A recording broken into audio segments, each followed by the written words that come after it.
Very good evening to all of you. I hope आप सभी स्वस्थ होंगे। स्वागत है आप सभी का इस लक्ष्मीकांत सीरीज में। जैसा कि आप सभी को पता है कि मैंने आप सभी को वादा किया था कि पूरी की पूरी लक्ष्मीकांत यानी पूरी की पूरी पॉलिटी मैं आपको फ्री में पढ़ाऊंगा, और उसी वादे के मुताबिक ये सीरीज आपकी चल रही है, और जिसमें अभी हम लोग पहुंचे हुए हैं संविधान की विशेषता पर। इससे पहले की जो क्लासेज हुई हैं वो क्लासेज जाके आप देख लीजिएगा। मैंने आपसे 60 से 70 मिनट मांगे हैं।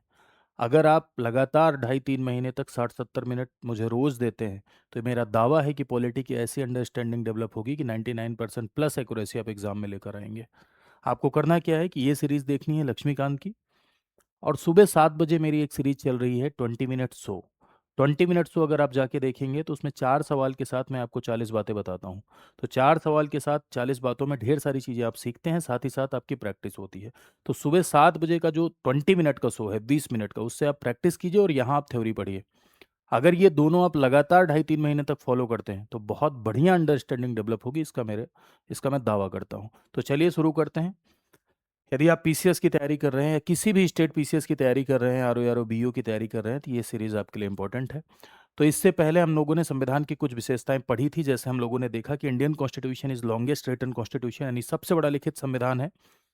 साथ ही हम लोगों ने देखा कि इंडियन कॉन्स्टिट्यूशन अलग अलग स्रोत सोर्सेज से लिया गया है, यानी बोरोड फ्रॉम वेरियस सोर्सेज है। तो ये सारी बातें हम लोग पढ़ चुके हैं। अगले फीचर पर चलते हैं। आज अपना विशेषताएं समाप्त हो जाएंगी, फिर हम लोग अगले टॉपिक पर आगे बढ़ेंगे।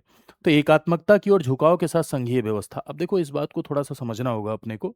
कहा जा रहा है कि भारत देश में संघीय व्यवस्था है लेकिन एकात्मकता की तरफ झुकाव है। एकात्मकता की तरफ झुकाव है यानी यूनिटरी फीचर भी नजर आएंगे, फेडरल फीचर भी नजर आएंगे इंडियन कॉन्स्टिट्यूशन में। तो इसके पीछे की कहानी को मैं थोड़ा सा आपको समझाता हूँ, फिर आते हैं हम लोग जो फीचर यहाँ पर लिखे हुए हैं वो पढ़ते हैं। तो समझिए मेरे भाइयों कि शक्ति विभाजन के आधार पर, यानी based on distribution of power, अगर आप शक्ति विभाजन के आधार पर देखेंगे तो विश्व में दो पॉपुलर डेमोक्रेसी आपको दिखाई पड़ेंगी, यानी वर्ल्ड में दो पॉपुलर लोकतंत्र आपको दिखाई पड़ेंगे, दो पॉपुलर सेटअप आपको दिखाई पड़ेंगे। एक जिसे आप कहते हैं फेडरल सेटअप। फेडरल सेटअप का मतलब ये होता है कि संघात्मक व्यवस्था, या इसे आप संघात्मक लोकतंत्र के नाम से जानते हैं, ठीक है। और दूसरा आपको नजर आएगा जिसे आप कहते हैं यूनिटरी सेटअप। यूनिटरी सेटअप या यूनिटरी डेमोक्रेसी, इसे आप एकात्मक व्यवस्था के नाम से जानते हैं, यानी एकात्मक लोकतंत्र के नाम से जानते हैं। क्या डिफरेंस है दोनों में? तो संघात्मक व्यवस्था एक ऐसी व्यवस्था है जहां मोर देन वन गवर्नमेंट, यानी एक से अधिक स्तर की सरकार होती है। एक से अधिक स्तर की सरकार यानी यूनियन गवर्नमेंट के साथ साथ यहाँ पर स्टेट गवर्नमेंट या कोई अन्य सरकार भी नजर आएगी। जहां एक से ज्यादा लेवल की गवर्नमेंट हो उसे हम फेडरल कॉन्सेप्ट कहते हैं। तो ऐसा देश जो बहुत बड़ा है, जहां पर एक जगह से बैठ के शासन नहीं कर सकते हैं, डाइवर्सिटी है, वो लोग फेडरलिज्म को अपनाते हैं।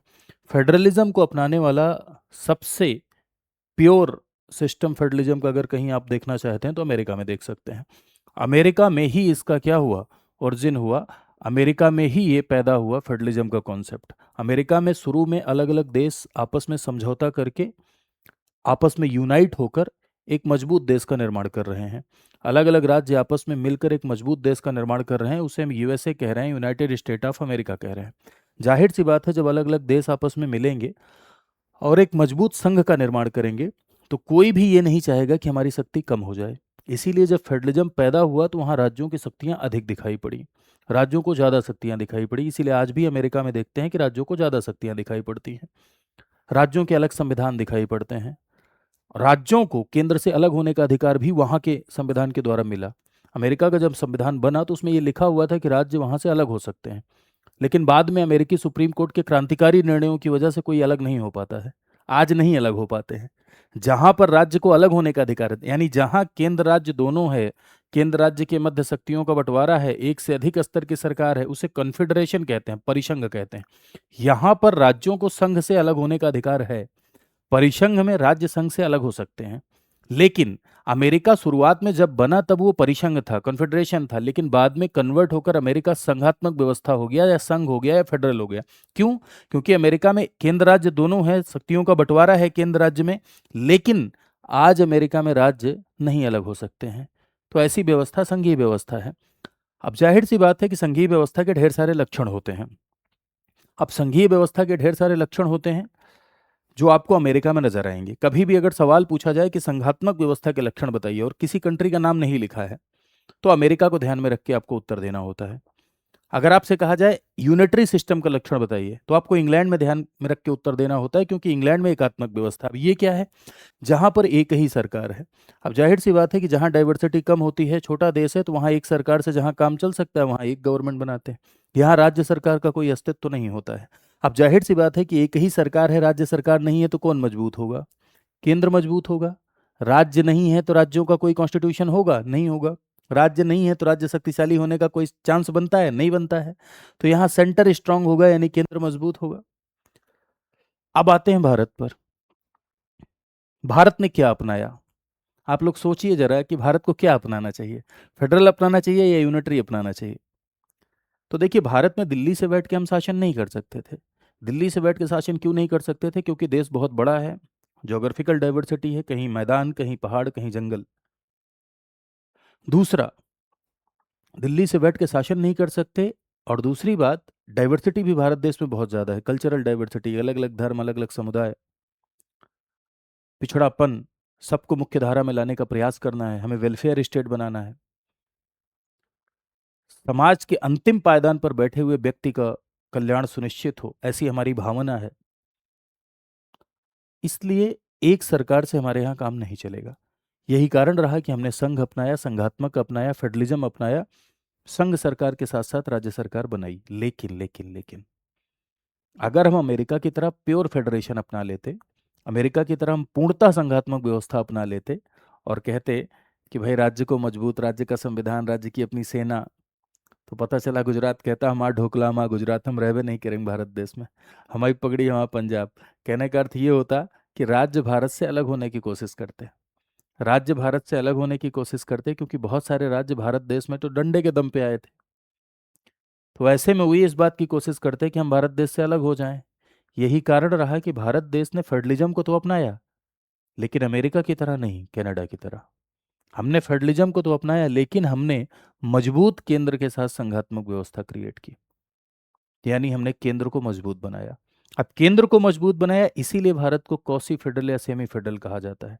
अगर आपसे कहा जाए कि भारत संघ है यानी फेडरेशन है, तो आप कहेंगे यस, हाँ।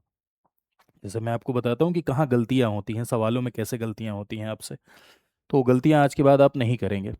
अगर आपसे कहा जाए कि भारत संघ है, फेडरल है, या भारत क्या है, संघात्मक है, फेडरेशन है, या भारत क्या है, संघी है, तीनों चीज़ें एक ही हैं, ठीक है। फेडरेशन लिख सकते हैं या फेडरल लिख सकते हैं, है तो आप क्या कहेंगे? जी हाँ, बिल्कुल है।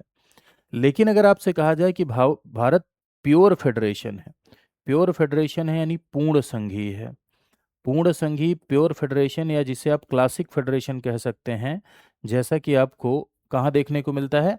अमेरिका में देखने को मिलता है। तो प्योर फेडरेशन है क्या भारत? जी नहीं मेरे भाई, भारत प्योर फेडरेशन नहीं है, ये गलत हो जाएगा, ठीक है।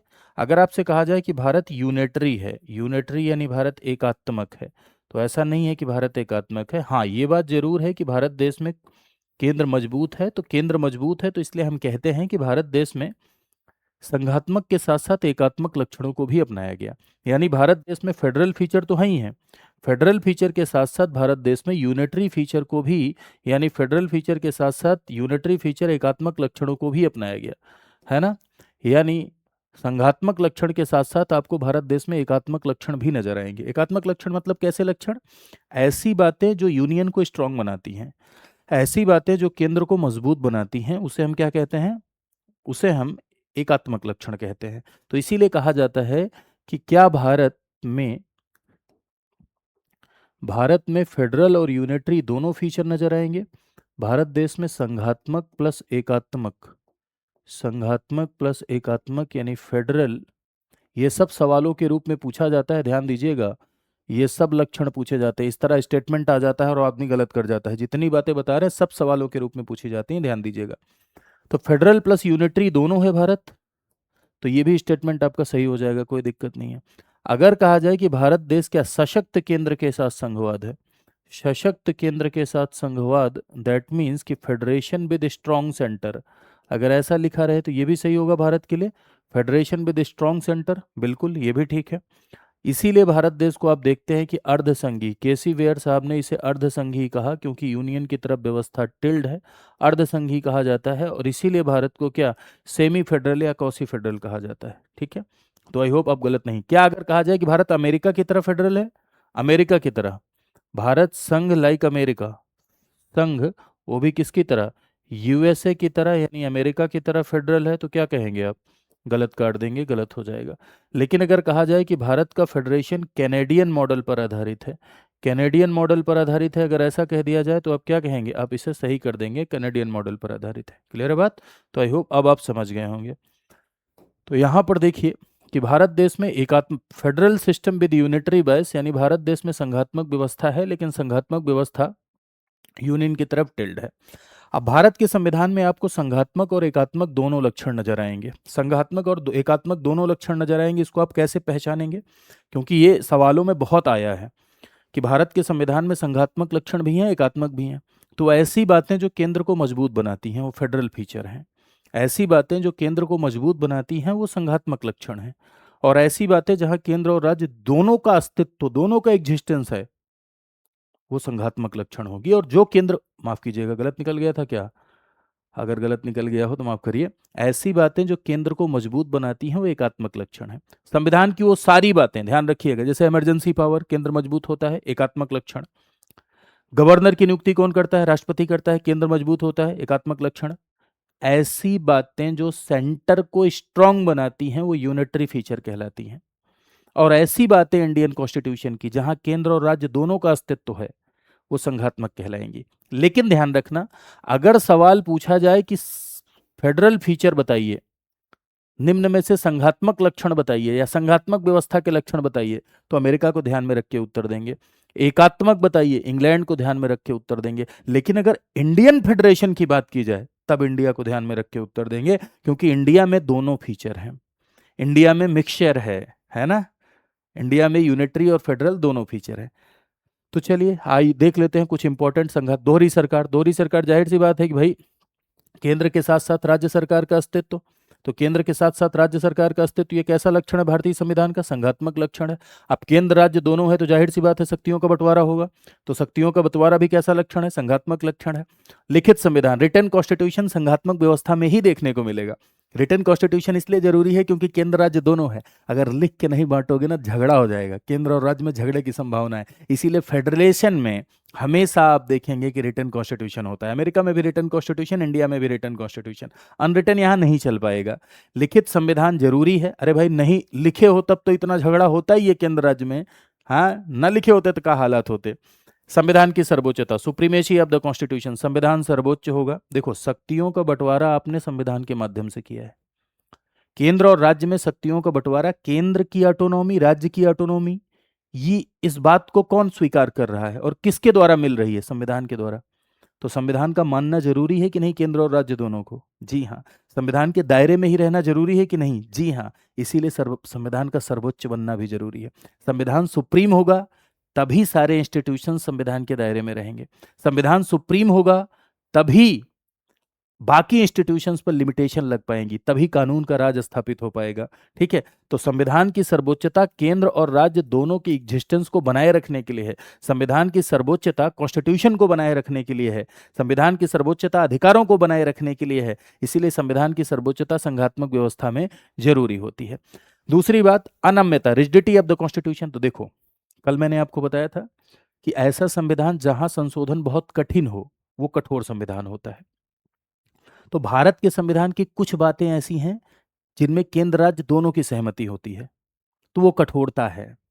तो भारत के संविधान की जो कठोरता है वो संघात्मक लक्षण है, और जो लचीलापन है वो एकात्मक लक्षण है।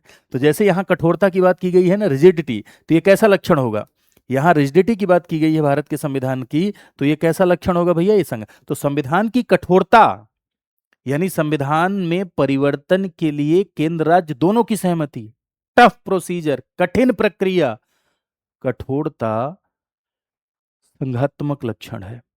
लचीलापन एकात्मक यानी यूनिटरी फीचर है, क्योंकि उसमें केंद्र मजबूत होता है। स्वतंत्र न्यायपालिका, इंडिपेंडेंट जुडिशरी, भाई जुडिशरी इंडिपेंडेंट अगर रहेगी, जुडिशरी का इंडिपेंडेंट होना जरूरी है भारत देश में।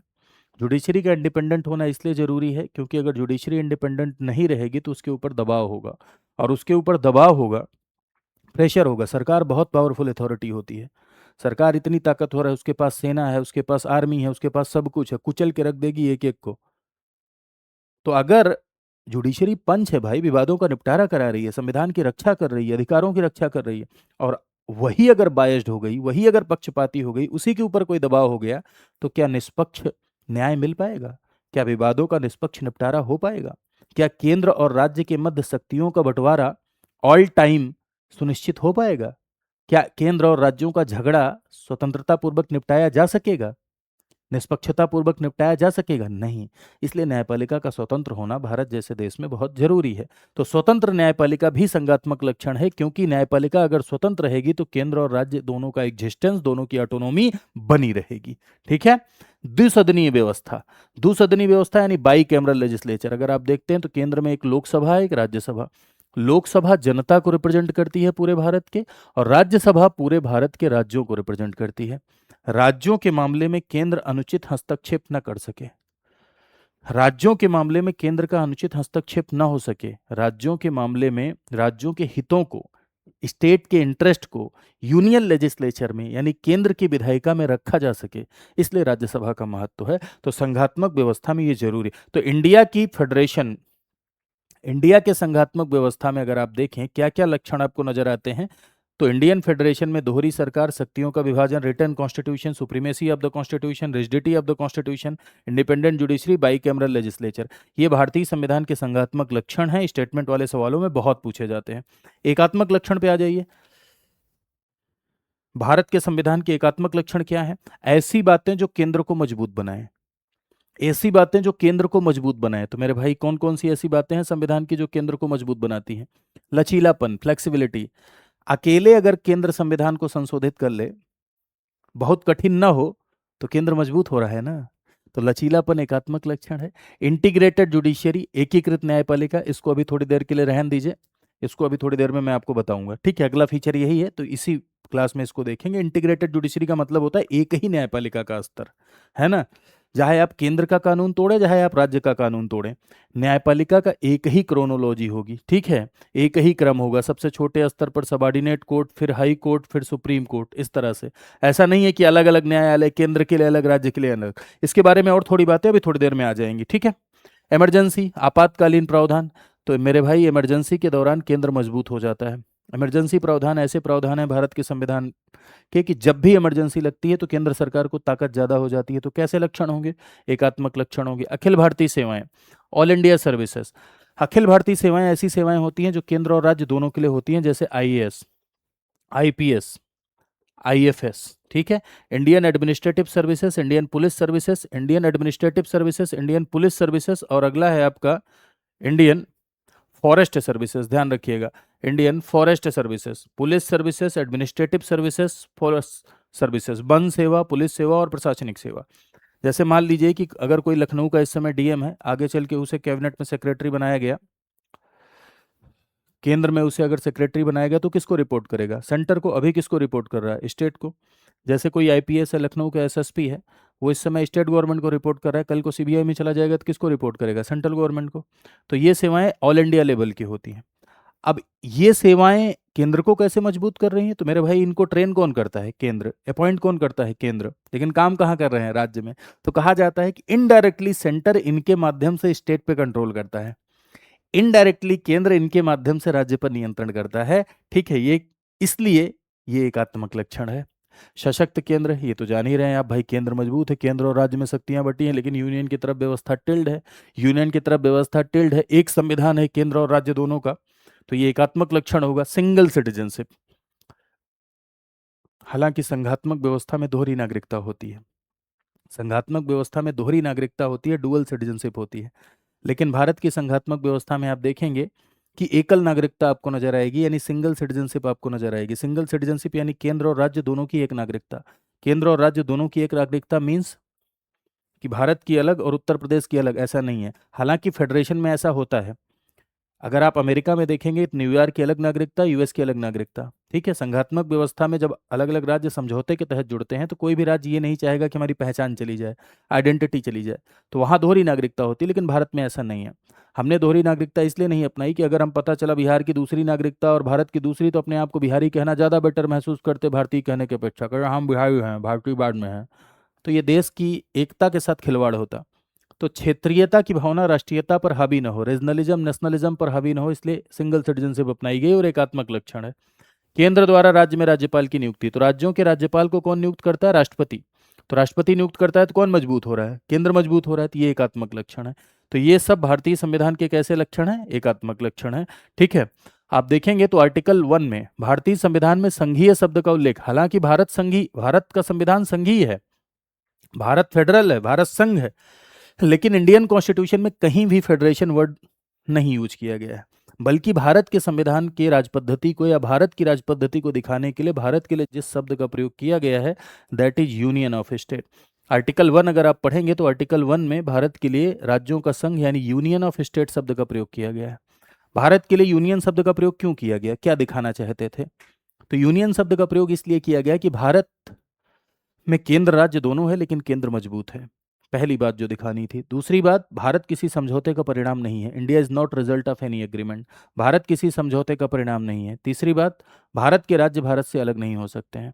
तो भारत किसी समझौते का परिणाम नहीं है, भारत के राज्य भारत से अलग नहीं हो सकते हैं, इसलिए भारत के लिए जिस शब्द का प्रयोग किया गया, that is union of state शब्द का प्रयोग किया गया। क्लियर है बात?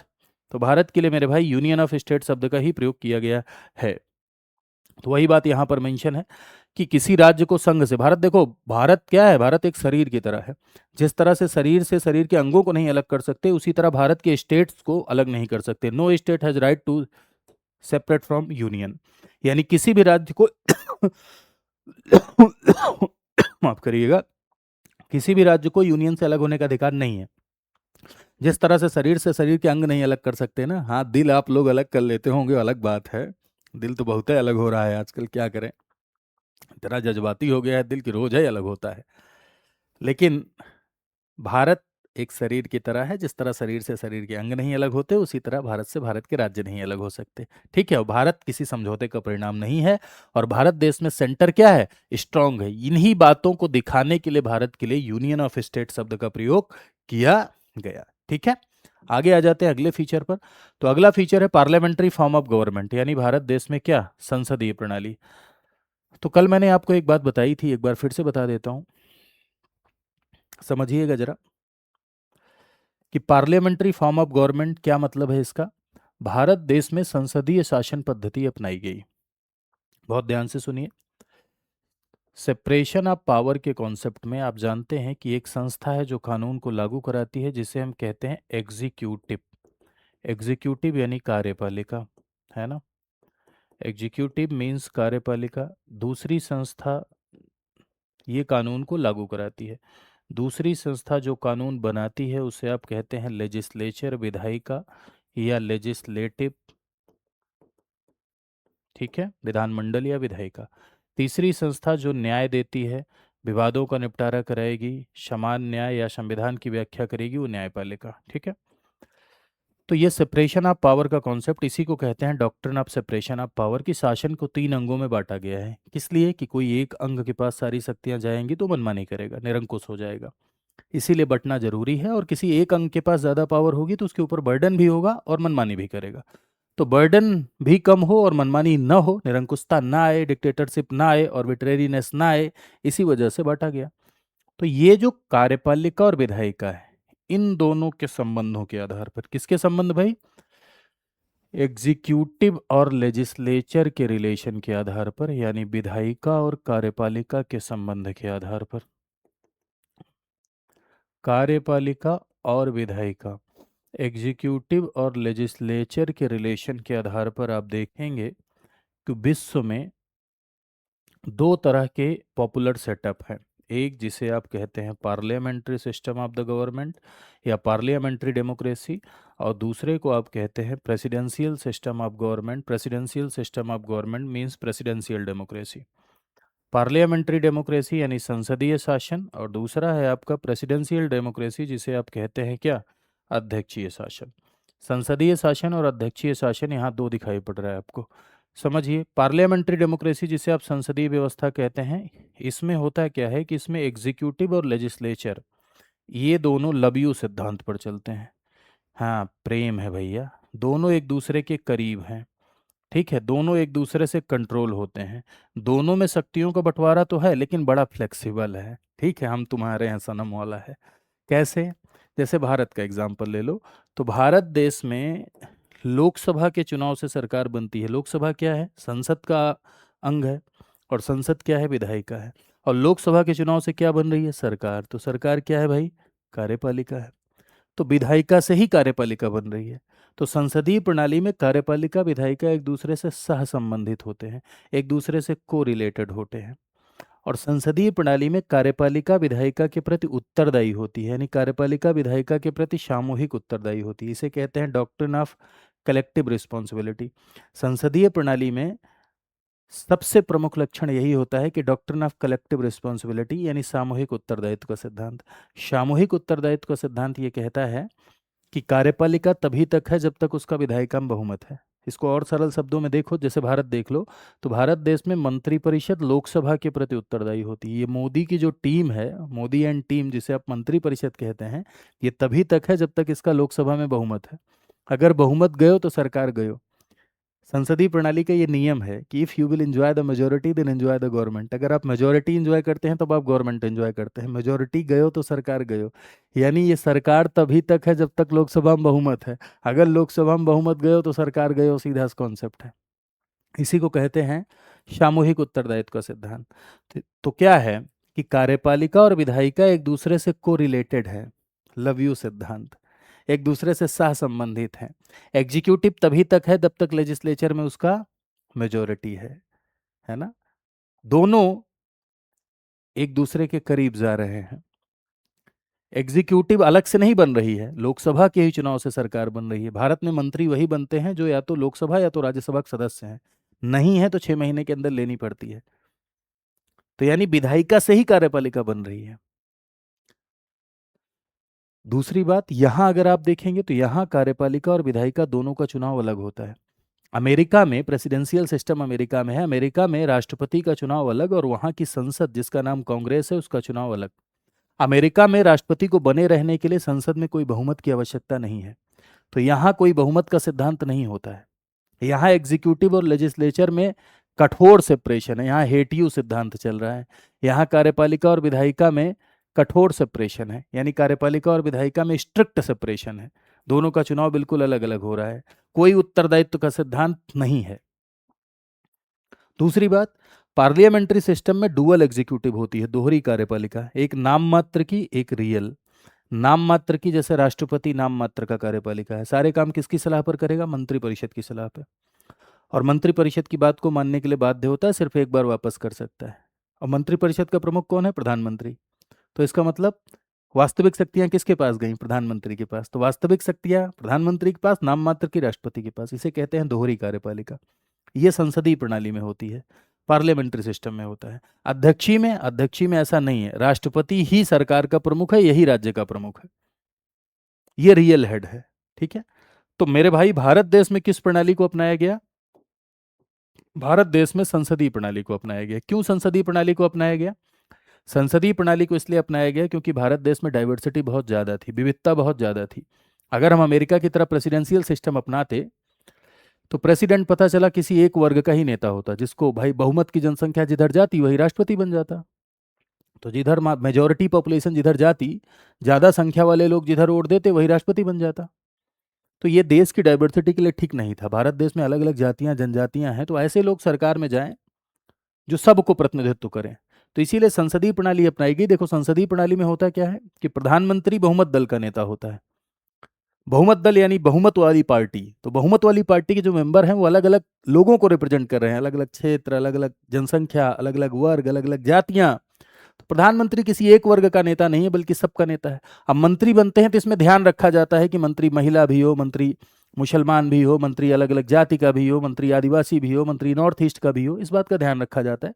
तो भाई पूरे भारत को सरकार में ले जाया जा सके, कुल मिला के सरल शब्दों में, पूरे भारत को सरकार में ले जाया जा सके, पूरी भारत की विविधता का प्रतिनिधित्व किया जा सके, इसीलिए हमने संसदीय प्रणाली अपनाई। संसदीय प्रणाली ब्रिटेन से ली गई है, ब्रिटेन में भी संसदीय प्रणाली है, ठीक है। इसको आप वेस्टमिंस्टर मॉडल भी कहते हैं, इसे उत्तरदायी सरकार या कैबिनेट सरकार या प्रधानमंत्री वाली सरकार या मिनिस्ट्रियल सिस्टम के नाम से जानते हैं। ये सारे के सारे इसी के नाम हैं, किसके? पार्लियामेंट्री सिस्टम ऑफ गवर्नमेंट के। वहीं अध्यक्षात्मक सरकार आपको अमेरिका में नजर आएगी, इसे आप प्रेसिडेंशियल सिस्टम कहते हैं।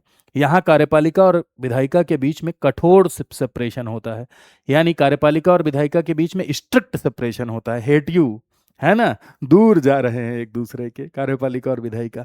और यहाँ कार्यपालिका और विधायिका एक दूसरे के करीब आ रहे हैं, ठीक है। तो संसदीय प्रणाली के क्या लक्षण होते हैं ये भी देख लेते हैं थोड़ा सा। मैंने अभी बताया, लेकिन थोड़ी विशेषताएं मैं आपको फिर से बता देता हूं कि संसदीय प्रणाली के क्या लक्षण हैं। तो संसदीय प्रणाली में देखो, नाम मात्र या संवैधानिक कार्यपालिका और वास्तविक, दो प्रकार की कार्यपालिका होती है, यानी कार्यपालिका डुअल होती है। एक वास्तविक, तो नाम मात्र की कौन है? राष्ट्रपति है। और वास्तविक कौन है? मंत्रिपरिषद, जिसके प्रमुख ताऊ होते हैं, यानी प्रधानमंत्री होते हैं, ठीक है। और संसदीय प्रणाली में बहुमत दल का शासन होता है। अभी मैंने आपको बताया कि उसी पार्टी का शासन होगा जिसको मेजोरिटी मिलेगी। If you will enjoy the majority then enjoy the government. अगर आप मेजोरिटी एंजॉय करते हैं तो गवर्नमेंट एंजॉय करते हैं। मेजोरिटी गयो तो सरकार गयो, सीधा सा कॉन्सेप्ट है ना। विधायिका में मंत्रियों की सदस्यता, मंत्री कौन बनता है संसदीय प्रणाली में? मंत्री वो बनता है जो या तो लोकसभा का सदस्य हो या तो राज्यसभा का हो। अगर नहीं है तो 6 महीने के अंदर मेंबरशिप लेनी पड़ेगी, यानी सदस्य ही मंत्री होगा। लेकिन अमेरिका में ऐसा नहीं है। अमेरिका में राष्ट्रपति किसी भी एक्सपर्ट को मंत्री बना सकता है, उसको संसद की सदस्यता लेने की कोई जरूरत नहीं है, ठीक है। प्रधानमंत्री का नेतृत्व, केंद्र में देखते हैं प्रधानमंत्री का नेतृत्व होता है, राज्य में मुख्यमंत्री का, यानी रियल पावर, सरकार का प्रमुख कौन होता है? प्रधानमंत्री। और राज्य का प्रमुख राष्ट्रपति। प्रांतों में देखें तो प्रांतों का प्रमुख राज्यपाल और सरकार का प्रमुख मुख्यमंत्री। तो यहां मुख्यमंत्री और प्रधानमंत्री का नेतृत्व नजर आता है। तो जो शक्तियां यहां प्रधानमंत्री की हैं वो शक्तियां प्रेसिडेंशियल सिस्टम में राष्ट्रपति के पास होती हैं, ठीक है। विधायिका का प्रति कार्यपालिका का उत्तरदायित्व, तो इसके बारे में भी थोड़ी देर पहले मैंने आपको बताया ही कि विधायिका और कार्यपालिका एक दूसरे से कोरिलेटेड है, यानी एग्जीक्यूटिव तभी तक है जब तक उसका लेजिस्लेचर में मेजोरिटी है। मेजोरिटी गई तो पूरी की पूरी सरकार को इस्तीफा देना पड़ता है। इसी को डॉक्ट्रिन ऑफ कलेक्टिव रिस्पॉन्सिबिलिटी कहते हैं, यानी उत्तरदायित्व के सिद्धांत कहते हैं, ठीक है। चलिए, तो ये आप समझ गए आई होप संसदीय व्यवस्था। अब आ जाते हैं नेक्स्ट फीचर पर, integrated and independent judiciary. Independent judiciary तो आप पढ़ के आ रहे हैं। इंटीग्रेटेड जुडिशियल सिस्टम क्या है ये मैं आपको एक बार में समझा देता हूं। इंटीग्रेटेड जुडिशियल सिस्टम, जिसे आप कहते हैं एकीकृत न्यायपालिका। तो मेरे भाई, एकीकृत न्यायपालिका की यदि आप बात करें तो हमारे भारत देश में यदि आप इंटीग्रेटेड जुडिशियल सिस्टम को देखेंगे तो भारत देश में एक ही न्यायपालिका है, यानी न्यायपालिका की एक ही हायरार्की है। एक ही हायरार्की मतलब सबसे ऊपर आप देखेंगे क्या? सुप्रीम कोर्ट, उसके नीचे हाई कोर्ट, उसके नीचे आप देखेंगे कि सबऑर्डिनेट कोर्ट यानी अधीनस्थ न्यायालय, ठीक है। अब चाहे आप केंद्र से संबंधित कोई कानून है उसको तोड़ें, चाहे आप राज्य से संबंधित कोई कानून है उससे तोड़ें, चाहे आप केंद्र द्वारा बनाए गए कानून से रिलेटेड विवाद हो, जहाँ राज्य द्वारा बनाए गए कानून से रिलेटेड विवाद हो, न्यायपालिका का यही क्रम होगा ना भाई। यहाँ फिर इसके खिलाफ यहाँ, फिर इसके खिलाफ यहाँ। ऐसा तो नहीं है कि राज्य के कानून के लिए दूसरा न्यायालय और केंद्र के कानून के लिए दूसरा न्यायालय, नहीं। ऐसा अमेरिका में होता है, और ऐसा जहाँ होता है उसे हम दोहरी न्यायपालिका कहते हैं। लेकिन भारत देश में इंटीग्रेटेड जुडिशियल सिस्टम है, एकीकृत न्यायपालिका है। क्लियर है बात, समझ गए। और स्वतंत्र न्यायपालिका तो है ही है, इसको तो बता ही चुके हैं आपको कि स्वतंत्र न्यायपालिका क्यों है, ठीक है। आगे, this is also the feature of the Indian constitution कि Indian constitution have a fundamental right. भारतीय संविधान का ये भी लक्षण है कि भारतीय संविधान में मौलिक अधिकार है। मौलिक अधिकार क्या होते हैं भाई? मौलिक अधिकार ऐसे अधिकार होते हैं जो किसी भी व्यक्ति के सर्वांगीण विकास को, अभी आगे चल के मौलिक अधिकार फिर पढ़ेंगे, जज्बाती मत होना कि अरे सर मौलिक अधिकार एकदम खत्म कर दिए क्या, नहीं, आगे भी और आएगा। यहाँ विशेषताएं हो रही हैं, तो विशेषताओं में जो जो इंपॉर्टेंट विशेषता वो मैं बता रहा हूँ। आगे चल के जब चैप्टर्स आएंगे तो सारी चीज़ें हम लोग देखेंगे। मौलिक अधिकार ऐसे अधिकार होते हैं जो किसी व्यक्ति के सर्वांगीण विकास को सुनिश्चित करते हैं। इंडियन कॉन्स्टिट्यूशन के पार्ट 3 में आप इसे पढ़ेंगे। किसी भी व्यक्ति के ओवरऑल डेवलपमेंट के लिए जो अधिकार जरूरी होते हैं वो फंडामेंटल राइट है। 12 से लेकर 36 तक आप देखेंगे कि 6 भाग में वर्णित है।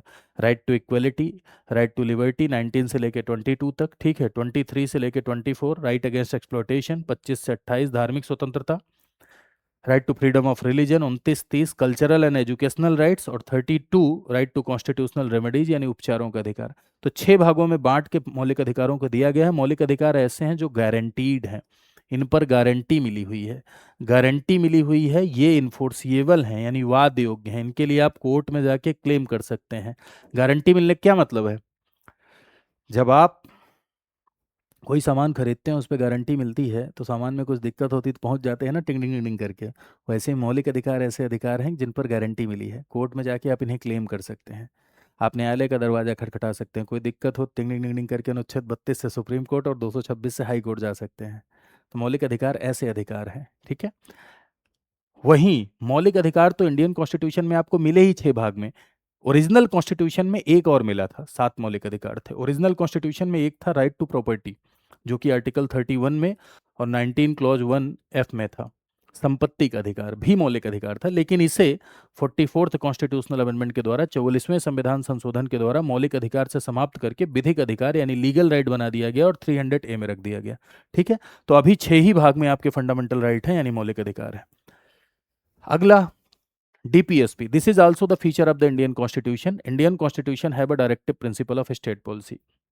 ये भी भारतीय संविधान का एक लक्षण है कि भारतीय संविधान में राज्य के नीति निर्देशक तत्व हैं।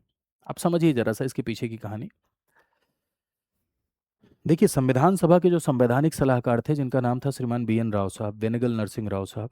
तो संविधान सभा के संवैधानिक सलाहकार BN राव साहब ने अधिकारों को 2 भाग में बांटने के लिए रिकमेंड किया, एक गारंटीड राइट, एक नॉन गारंटीड राइट। उन्होंने कहा कि ऐसी बातें जिनको हम तुरंत दे सकते हैं, जिनके लिए हमारे पास रिसोर्सेज हैं, उनको फंडामेंटल राइट में डाल दो, जो सबसे ज़्यादा जरूरी हैं ओवरऑल डेवलपमेंट के लिए, और जो भविष्य के लिए जरूरी हैं लेकिन अभी नहीं दे सकते, अभी बाध्यकारी रूप से हम नहीं दे सकते, उनको DPSP में डाल दो। तो नॉन गारंटीड राइट्स को DPSP में रखा गया। DPSP भी अधिकार है, लेकिन DPSP सामूहिक विकास के लिए है, कलेक्टिव डेवलपमेंट के लिए है। DPSP संविधान निर्माताओं के द्वारा इसलिए जोड़ा गया to make a welfare state, लोक कल्याणकारी राज्य की स्थापना के लिए संविधान निर्माताओं के द्वारा कुछ निर्देश दिए गए, जिन्हें 36 से लेकर 51 तक इंडियन कॉन्स्टिट्यूशन में रखा गया, यानी जिन्हें 36 से लेकर 51 तक इंडियन कॉन्स्टिट्यूशन में रखा गया। ये ऐसे इंस्ट्रक्शंस हैं, ये ऐसे निर्देश हैं जो लोक कल्याणकारी राज्य की स्थापना के लिए जरूरी है। हालांकि ये बाइंडिंग नहीं है, ठीक है। इसे डॉक्टर अंबेडकर ने भारतीय संविधान की श्रेष्ठ विशेषताएं कहा, noble features of the Indian constitution कहा। इसीलिए कहा क्योंकि ये देश के विकास के लिए जरूरी है।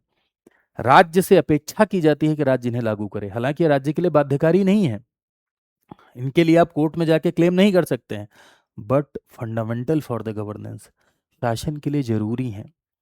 इसे सरकार अपनी आंखों का सुरमा बना के रखे, ऐसी अपेक्षा की जाती है, ऐसा एक्सपेक्ट किया जाता है। डायरेक्टिव प्रिंसिपल ऐसे प्रिंसिपल्स हैं जिसमें गांधीवादी विचार भी हैं, जिसमें ऐसे विचार भी हैं कि लोगों को सामाजिक और आर्थिक न्याय मिले, जिसे समाजवादी विचार कहते हैं, सोशलिस्ट प्रिंसिपल कहते हैं, वो भी शामिल है। पश्चिमी लोकतांत्रिक विचार जो भारत के लिए जरूरी हैं, वो भी शामिल है। तो यानी गांधीवादी, समाजवादी और लिबरल कॉन्सेप्ट भी उसमें क्या है, सम्मिलित है। DPSP का यही उद्देश्य है कि to create socio and economic justice. Socio and economic justice, सामाजिक न्याय, मतलब पिछड़ापन दूर हो, समाज में जो लोग मुख्य धारा में नहीं है उन्हें मुख्य धारा में लाने का प्रयास किया जाए, विषमता भेदभाव दूर हो, ये सामाजिक न्याय है। आर्थिक न्याय, आर्थिक असमानताएं दूर हो, गरीबी दूर की जाए, बेरोजगारी दूर की जाए, अमीर अमीर होता जा रहा है, गरीब गरीब गरीब होता जा रहा है, तो इस गैप को कम किया जाए, सब्सिडी देना, स्कॉलरशिप देना, ये सब इकोनॉमिकल जस्टिस है। तो इनका उद्देश्य यही है, सोशियो एंड इकोनॉमिक जस्टिस को क्रिएट करना, साथ ही साथ लोक कल्याणकारी राज्य की स्थापना करना। This is not enforceable in any court of law, यानी किसी कोर्ट ऑफ लॉ में इन्फोर्सिएबल नहीं है, but fundamental for the governance. Fundamental for the governance यानी जरूरी है, किसके लिए, शासन के लिए जरूरी है।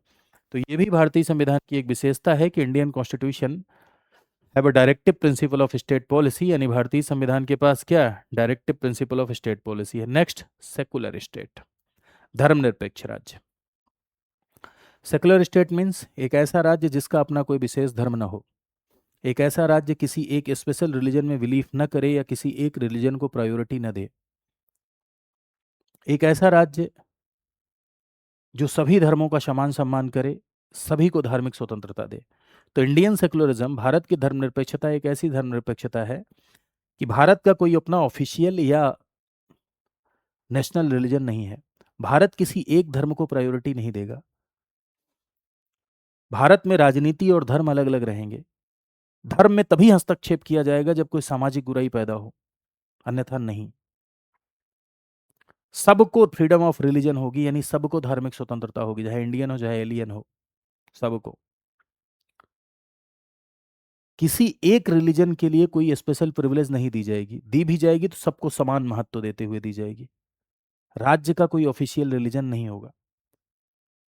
तो ये है सेकुलरिज्म। तो भारत एक सेकुलर स्टेट है। अगर आप देखें तो इंडियन कॉन्स्टिट्यूशन में 25 से लेकर 28 तक के प्रोविजन ये दिखाते हैं कि भारत एक सेकुलर स्टेट है।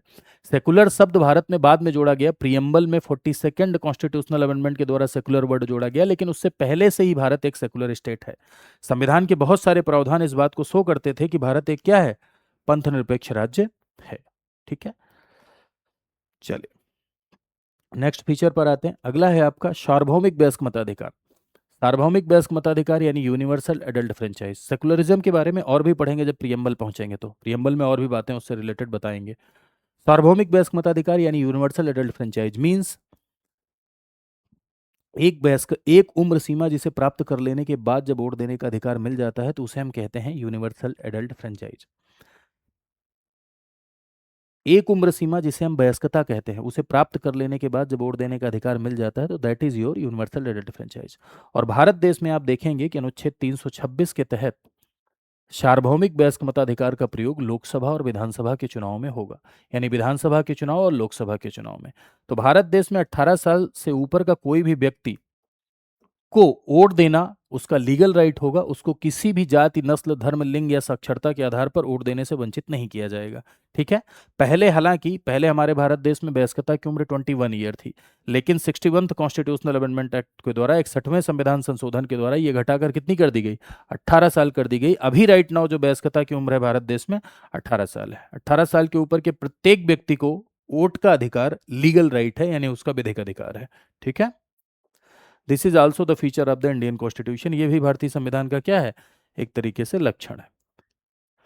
Next, single citizenship. ये मैंने अभी थोड़ी देर पहले आपको बताया है, भारत के संविधान एकल नागरिकता को मान्यता देता है। आप चाहे किसी भी राज्य में जन्मे हो, समान राजनीतिक, जो भारत का नागरिक है उसको सारे के सारे सिविल राइट्स और सारे के सारे पॉलिटिकल राइट्स मिलेंगे। भारत देश में एक ही नागरिकता है, केंद्र और राज्य दोनों की एक नागरिकता है। और भारत देश में एक देश की भी नागरिकता का कॉन्सेप्ट है। भारत के अलावा किसी दूसरे देश की नागरिकता लिए तो यहाँ की गए हो, एक देश की नागरिकता का भी प्रावधान भारत देश में है। साथ ही साथ भारत देश में केंद्र और राज्य दोनों की भी एक नागरिकता है। अमेरिका में आप देखें दोहरी नागरिकता है। अमेरिका में अगर आप न्यूयॉर्क के हैं तो न्यूयॉर्क की अलग नागरिकता, यूएस की अलग नागरिकता। लेकिन भारत देश में ऐसा नहीं है। भारत देश में केंद्र और राज्य दोनों की एक ही नागरिकता है। ऐसा इसलिए किया गया है कि राज्य और केंद्र की नागरिकता अलग अलग कर देते तो क्षेत्रीयता की भावना बहुत ज्यादा बढ़ती, रीजनलिज्म बढ़ता, क्षेत्रवाद बढ़ता, और जो कि भारत की एकता और अखंडता के लिए ठीक नहीं होता है ना। पता चला अपने आप को पूर्वांजलि कहना ज़्यादा बेटर महसूस कर रहे हैं। तो इसीलिए भारत देश में सिंगल सिटीजनशिप का कॉन्सेप्ट ब्रिटेन से प्रेरित होकर अपनाया गया कि भारत देश में सिंगल सिटीजनशिप है, यानी एकल नागरिकता का प्रावधान है। वहीं आप अमेरिका में देखेंगे कि अमेरिका में दोहरी नागरिकता दिखाई पड़ती है। आपको राज्य और केंद्र दोनों की अलग अलग नागरिकता दिखाई पड़ती है। राइट, समझ गए, चलिए वेरी गुड।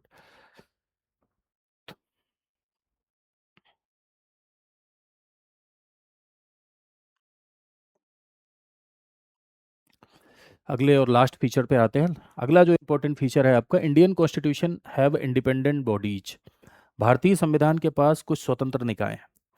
स्वतंत्र निकाय का होना क्यों, किसी भी लोकतंत्र का ये लक्षण होता है कि डेमोक्रेसी में इंडिपेंडेंट बॉडीज का होना जरूरी है, क्योंकि इंडिपेंडेंट बॉडीज के थ्रू डेमोक्रेटिक प्रोसेस को गति दी जाती है, लोकतांत्रिक प्रक्रिया को गति दी जाती है।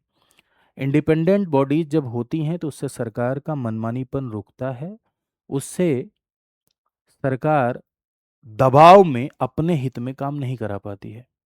जैसे इलेक्शन, अब लोकतंत्र में जनता की सहमति का शासन है, तो जनता की सहमति देने के तरीके को इलेक्शन कहते हैं। अब इलेक्शन के मामले में अगर सरकार दबाव दे या सरकार के ही चाहने से इलेक्शन हो या सरकार ही इलेक्शन कराए तो सरकार अपने पक्ष में चुनाव करा लेगी, क्या कर लोगे। इसीलिए इलेक्शन कमीशन को एज ए इंडिपेंडेंट बॉडी संविधान के द्वारा बनाया गया है कि उसके ऊपर किसी का कोई प्रेशर ना हो, सरकार भी उसका बाल बांका न कर सके। हालांकि चुनौतियां आजकल आप न्यूज़पेपर में पढ़ते हो, वो अलग बात है, मैं यहाँ चुनौतियों पर चर्चा अभी नहीं कर रहा हूँ। हाँ, तो फ्री एंड फेयर इलेक्शन जरूरी है कि नहीं लोकतंत्र में, हाँ या ना। तो किसी भी डेमोक्रेसी में फ्री एंड फेयर इलेक्शन जरूरी है। स्वतंत्र और निष्पक्ष चुनाव बहुत जरूरी है। और स्वतंत्र और निष्पक्ष चुनाव तभी होगा जब कोई ऐसी संस्था होगी जो इंडिपेंडेंट होगी, जिसके ऊपर किसी का दबाव नहीं हुआ। इसीलिए आर्टिकल 3 to 4 से लेकर 3 to 9 तक निर्वाचन संबंधी प्रावधान किए गए और इलेक्शन कमीशन को कॉन्स्टिट्यूशन के द्वारा स्टेब्लिश किया गया, कॉन्स्टिट्यूशन के द्वारा सुरक्षा दी गई। आगे चल के इलेक्शन कमीशन के बारे में विस्तार में देखेंगे आप। दूसरा, सीएजी, सरकार अगर कहीं 10 रुपया खर्च करती है तो ये सूंघता रहता है, वॉचिंग डॉग कहते हैं इसको। सूंघ सूंघ के रिपोर्ट बनाता है, राष्ट्रपति को देता है, राष्ट्रपति उसे संसद में रखता है। तो भारत सरकार के पैसे खर्च का ऑडिट कर रहा है, आपके पैसे का सुरक्षाकार है ये। भारत सरकार कहीं 10 रुपया खर्च कर रही तो ऑडिट कर रहा है, इससे सरकार पर क्या लगेगा? एक दबाव बनेगा, इससे सरकार जिम्मेवार होगी। ये सरकार से स्वतंत्र होकर काम करता है, नियंत्रक एवं महालेखा परीक्षक जिसे आप सीएजी कहते हैं। केंद्र और राज्य के खातों को ऑडिट करता है। जनता के पैसे का संरक्षक कहा जाता है, इसे पब्लिक पर्स का प्रोटेक्टर कहा जाता है। यूपीएससी, इसका काम है निष्पक्ष भर्ती कंडक्ट कराना। लोकतंत्र में ऐसे लोग होने चाहिए जो शासन की नीतियों को लागू करा सके, कुशल प्रशासक हो। नहीं ऐसे लोग पहुंच जाए, पता चला आता न जाता चुनाव चिंछाता, कुछ पता ही नहीं है, तो ऐसे लोग क्या डेमोक्रेसी को मजबूत बनाएंगे, क्या नीतियों को लागू करेंगे? इसीलिए ऐसे लोगों का होना जरूरी है जो योग्य हों, और योग्य लोगों को लाने के लिए जो भर्ती होनी चाहिए वो निष्पक्ष होनी चाहिए। इसीलिए निष्पक्ष भर्ती कंडक्ट कराने के लिए भारत देश में बाई कॉन्स्टिट्यूशन अंडर आर्टिकल 315 लोक सेवा आयोग का गठन किया गया है कि बिना दबाव के निष्पक्ष रूप से भर्ती कंडक्ट करा सके, ट्रांसपेरेंट भर्ती कंडक्ट करा सके और मेरिट सिस्टम का प्रहरी बन सके। तो ये है आपका संघ लोक सेवा आयोग, जो कि भर्ती परीक्षाओं को क्या कराता है? कंडक्ट कराता है। ठीक है। बाकी इन सब बॉडीज के बारे में आगे जब चैप्टर में आएगा तब हम लोग विस्तार से देखेंगे। तो ये था भारतीय संविधान का लक्षण। तो आई होप आपने एंजॉय किया होगा। जरूर बताइएगा आपको ये सेशन कैसा लगा। साथ ही साथ अपने दोस्तों के मध्य शेयर करिएगा। बहुत मेहनत लगती है इस सेशन को बनाने में और रिकॉर्ड करने में, इसका कंटेंट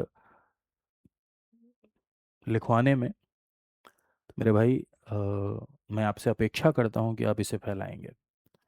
इसके साथ सुबह 7 बजे का 20 मिनट्स हो, वो भी आप देखिए, और ये देखिए, ये दोनों अगर आप लगातार देखते रहे तो मेरा दावा है कि आप बहुत बढ़िया सीखेंगे। इसी के साथ आप सभी को गणतंत्र दिवस की ढेर सारी शुभकामनाएं। Happy Republic day. गणतंत्र दिवस आप मनाइए, मना ही रहे होंगे, लेकिन गणतंत्र दिवस ऐसे मनाइए कि अपने भीतर भी संवैधानिक भावना लेकर आइए, अपने भीतर भी कॉन्स्टिट्यूशनल वैल्यूज लेकर आइए, अपने भीतर भी संविधान की भावना, स्वतंत्रता, क्षमता, सद्भाव, सह अस्तित्व की भावनाएं लाइए। अगर आप सरकार से स्वतंत्रता की उम्मीद करते हैं तो आपके विचारों में भी समानता, स्वतंत्रता और कानून का राज होना चाहिए। अगर आप रास्ता चलते हुए अगर आप कानून तोड़ते हुए चलते हैं और सरकार से उम्मीद करते हैं कि सरकार कानून का राज स्थापित करे, तो कैसे संभव हो पाएगा? ये सारे दिवस इसीलिए मनाए जाते हैं कि आप सभी के भीतर मूल्य आए। और ये जो गणतंत्र दिवस है अपना, इस पर हमारा स्टडी IQ परिवार आपके लिए अप टू 77% का सेल लॉन्च किया है। अप टू 77% का आपको डिस्काउंट मिल रहा है। ठीक है। बैचेस पर, किसी भी बैच में यदि आप इनरोल करें तो सिविल सर्विसेज के साथ ही साथ ये कोड यदि आप लगाएंगे VL लाइव, तो आपको मैक्सिमम डिस्काउंट मिलेगा। आप इस नंबर पर कॉल कर सकते हैं 82996923। इस पर कॉल करिएगा, मेरा नाम बताइएगा, आपको पूरा का पूरा काउंसलिंग मिलेगी, पूरी की पूरी कंप्लीट काउंसलिंग। इस समय हमारे यहाँ जो ऑनगोइंग बैच है 24 तारीख से स्टार्ट हुआ है, वो है आरंभ 18.0। इसमें पॉलिटी की क्लासेस 27 से सुबह 8 बजे शुरू होंगी, और मैं ही यानी कल से मैं ही इसमें पॉलिटी पढ़ाऊंगा। ठीक है। आरंभ 18.0 में पॉलिटी में ही पढ़ा रहा हूँ। ठीक है, ध्यान रखिएगा। और इस बैच में एनरोल करने के लिए आपको क्या करना है कि आपको जाना है स्टडी IQ पर। कैसे जाना है देखिए,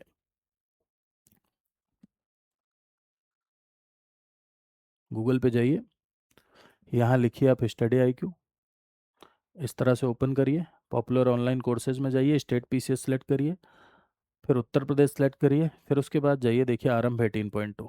इस पर क्लिक करेंगे तो सारे की सारी डिटेल आप यहाँ पढ़ सकते हैं। गोल्ड और प्लेटिनम दो तरह के बैचेज होते हैं। गोल्ड में आपको पूरी की पूरी क्लासेस मिलती हैं 1100+ घंटे की। प्लेटिनम में क्लासेस तो मिलती ही मिलती हैं, साथ ही साथ प्री मेंस NCERT के एक्स्ट्रा बैचेज भी आपको प्रोवाइड किए जाते हैं, और 4 साल की वैलिडिटी मिलती है। यहाँ बाई नाउ पर जाइए, अपना मोबाइल नंबर एंटर करिए, OTP डालिए और कोर्सेज में एनरोल करिए और अपनी तैयारी को बेहतर बनाइए। आज के लिए इतना ही। Thank you so much to all of you. नमस्कार।